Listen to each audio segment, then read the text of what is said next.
baptisaient au nom de Jésus, j'ai fait de même. Ils enseignaient le baptême du Saint-Esprit, j'ai fait de même. Tout ce qu'ils ont enseigné, moi aussi, je l'ai enseigné. Nous le savons, ont dit ces gens.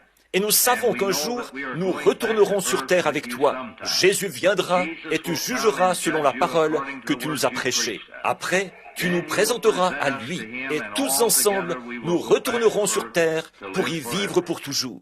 J'ai demandé, est-ce que je dois retourner sur terre maintenant? Ils ont répondu, oui, mais continue à courir vers le but. Alors que je commençais à quitter ce lieu de beauté et de joie, aussi loin que je pouvais voir, des gens venaient vers moi pour m'étreindre. Ils criaient, « Mon précieux frère !»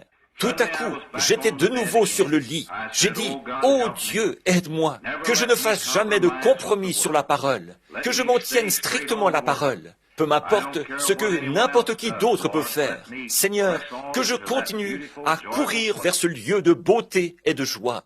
Je suis plus convaincu que je ne l'ai jamais été de toute ma vie, qu'il faudra avoir l'amour parfait pour rentrer dans ce lieu-là. Il n'y avait pas de jalousie, pas de fatigue, pas de maladie, pas de vieillesse, pas de mort. Il n'y avait qu'une beauté et une joie suprême. Quoi que vous fassiez, mettez tout le reste de côté, jusqu'à ce que vous ayez l'amour parfait. Arrivez-en à pouvoir aimer tout le monde, même tous vos ennemis.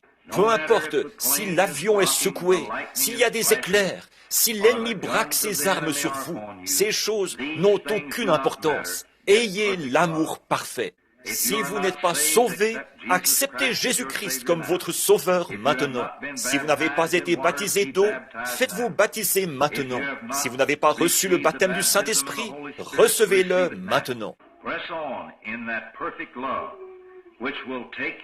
Continuez à courir vers cet amour parfait qui vous fera entrer dans ce lieu de beauté et de joie, au-delà du rideau du temps. Je me suis dit que certains d'entre vous allaient peut-être avoir l'occasion de lire ça. Et si vous n'avez pas cette petite brochure, eh bien, vous pourrez la prendre. Puis, juste au bas de la page, il a inséré une petite note, là, au sujet du ministère. Je ne sais si vous l'avez remarqué ou pas, juste en bas, après que vous avez lu ça, juste en bas, une petite insertion en bas. Or ça, c'est publié pratiquement dans toutes les langues sous le ciel, voyez-vous, pour être lu partout dans le monde. Bon. Pourquoi, eh bien, vous dites, pourquoi est-ce que vous dites ça, frère Branham, avant de prier pour les malades? C'est à cause de ceci. C'est afin que nous sachions que nos efforts ne sont pas vains. Voyez, nous devons nous approcher de Dieu par ce canal, de l'amour et de la foi. La foi nous amène à ce canal. L'amour, c'est ce qui nous fait entrer.